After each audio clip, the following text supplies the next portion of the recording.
Metropolitan Philaret expresses disagreement with the reposed bishop John Maximovitch for his actions in France, namely for failing to express the true confession of faith from the very beginning, as he should have.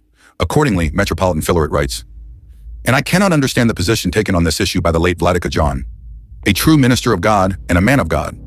Why didn't he dot the I from the very beginning and explain to the Evlogians the total falsehood of their path and position? For it is precisely because of this, because it was not stated at once and clearly where the truth is and where falsehood, for two truths there cannot be. Where is white and where black, where light and where darkness, which path is correct and which incorrect. There would not now exist this interjurisdictional hodgepodge, and the position would be clear." On https orthodox.canada.ca Saint John Maximovitch, Jean-Nectaire Kovalevsky of Saint-Denis. He also ordained to the holy priesthood the man who would become its second bishop, Germain Bertrand Hardy of Saint-Denis. In Western Europe, Vladika took a deep interest not only in the Russians in the diaspora, for whom he exerted himself tirelessly in labors, similar to those for which he had been known in Shanghai, but also in the local inhabitants. He received under his jurisdiction local Dutch and French Orthodox churches, protecting them and encouraging their Orthodox development. He celebrated the Divine Liturgy in Dutch and French, as before he had served in Greek and Chinese, and as later he was to serve in English. Bishop Alexander, Million. 2. https://westernrite.mirrors.org/wiki/orthodox_catholic_church_of_France. 3. Maximovitch ordained along with the new-calendarist ecumenist Romanian Theophil Ionescu. Important info about Evgraf/Jean-Nectaire Kovalevsky and the Orthodox Church of France under ROCOR jurisdiction. Research made by an MP historian A.A. Kustrikov. In June 1960, a delegation from the Western Orthodox parishes met with ROCOR's first hierarch, Metropolitan Anastasy Gribanovsky, who attended a liturgy according to St. Germanus of Paris celebrated in the Synodal Chapel in New York. At Archbishop John's suggestion in November 1960, the Western Orthodox parishes were given a new name, the Orthodox Catholic Church of France, OCCF. In 1961, the ROCOR Synod's Commission approved the liturgical text of the Gallican Rite submitted by Protopresbyter E. Kovalevsky and permitted the use of the Gregorian calendar in OCCF communities while retaining the old Paschalian. Sex. Upon Archbishop John's transfer to the San Francisco See in 1963, the OCCF communities remained under his personal jurisdiction.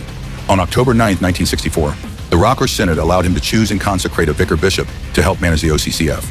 On October 13th, Protopresbyter E. Kovalevsky was presented to the new first hierarch of the ROCOR, Metropolitan Philaret Voznesensky, as a candidate and was tonsured a monk on November 8th, receiving the name Jean-Nectaire in honor of St. John of Kronstadt and St. Nectarios of Aegina.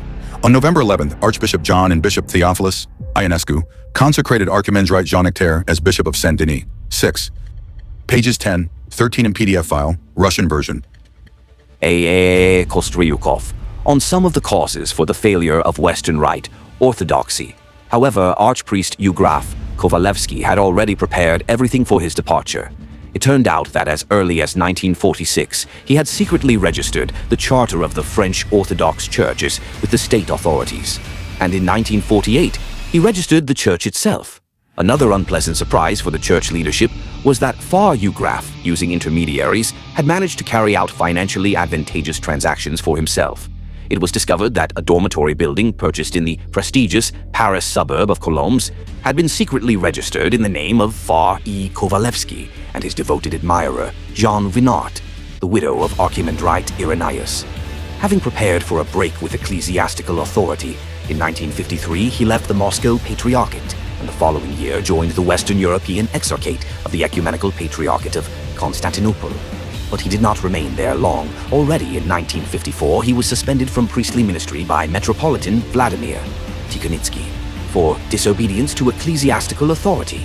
Archpriest Eugraph decided to join the Russian Orthodox Church outside of Russia, ROCOR. With his ideas, he managed to captivate Archbishop John of Brussels and Western Europe, Maximovitch. The saint, who tolerated no dogmatic compromises with the heterodox, was relatively calm about the liturgical peculiarities of Western Orthodoxy and began to petition for the episcopal consecration of Far Eugraph. The ROCOR Synod, however, viewed this project differently. There were multiple grounds for dissatisfaction with Far Eugraph. For example, the practice of celebrating evening liturgies was unusual at the time. But far more upsetting was the fact that Far Eugraph's parishes followed the Gregorian calendar and the Roman Catholic method of calculating Pascha. Support for Archpriest E. Kovalevsky cost St. John Maximovitch dearly, increasing the number of his critics in the Synod of Bishops. Nonetheless, it was difficult to oppose the authority of the saintly hierarch, and the Western Rite parishes were eventually accepted into ROCOR.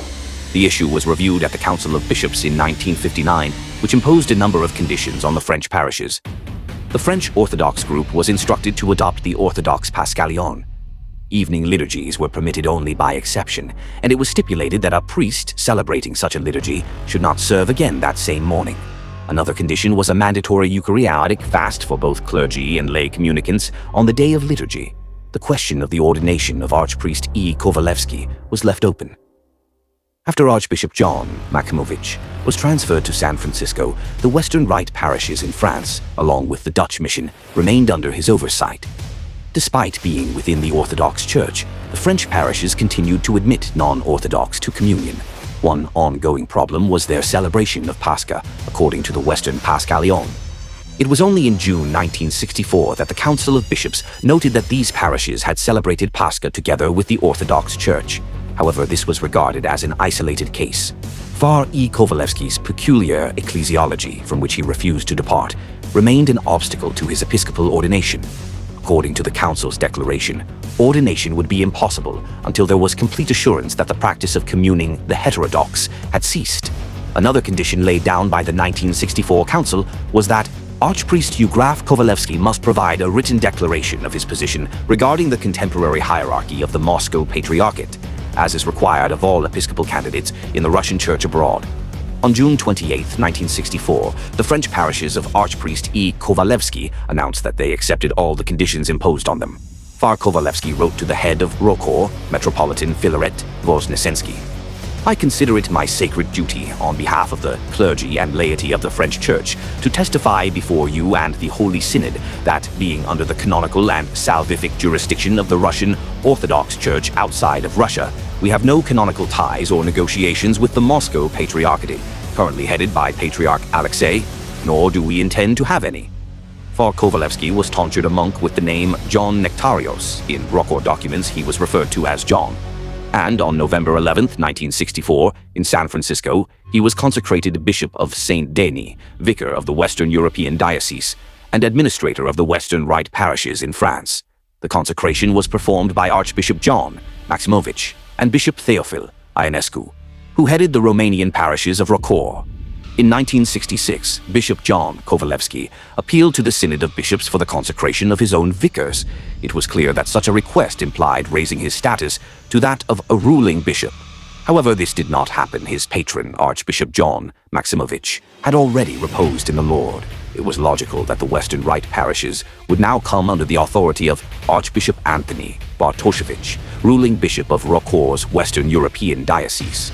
But Archbishop Anthony, having noticed certain irregularities in the French parishes, asked the Synod to examine the situation carefully. That same year, information reached the Synod that the French Western Rite parishes were planning to transfer to the Moscow Patriarchate.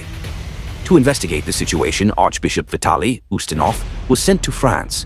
On October 9, 1966, he participated in an emergency General Assembly of the French Orthodox Church.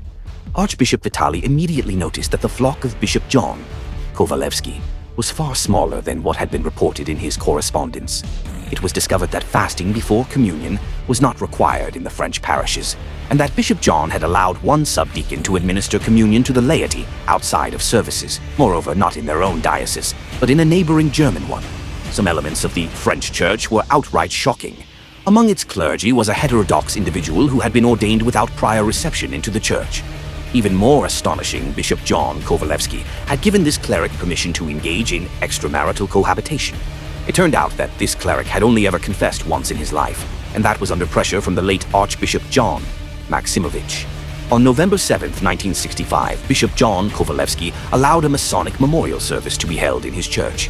Finally, Bishop John had become so carried away with liturgical creativity that he began independently introducing new liturgical rites that bore no resemblance to the ancient Gallican services.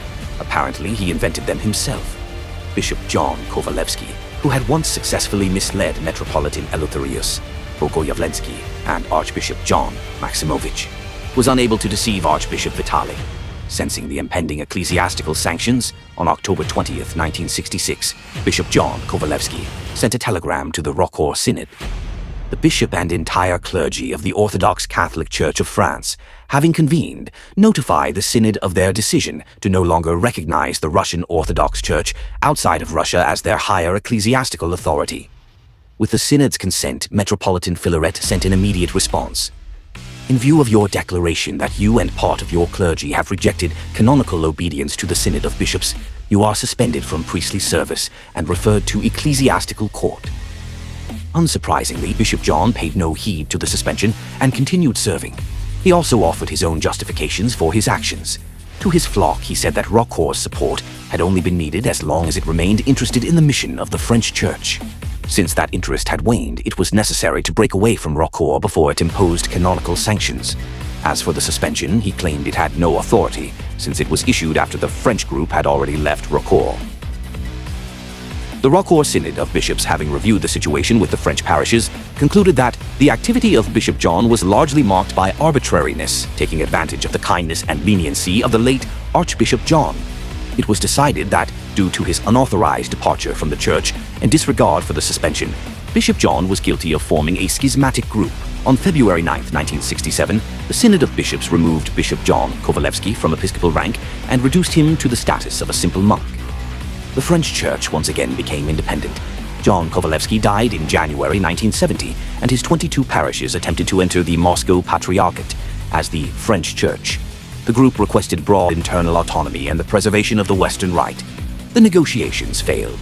Metropolitan Nicodim Rotov, chairman of the Moscow Patriarchate's Department of External Church Relations, wrote to the mediator of the talks, Archpriest Lagoy Chiflianov, that autonomy was out of the question, and that Western Rite parishes could only join the Russian Church by entering its patriarchal exarchate of Western Europe.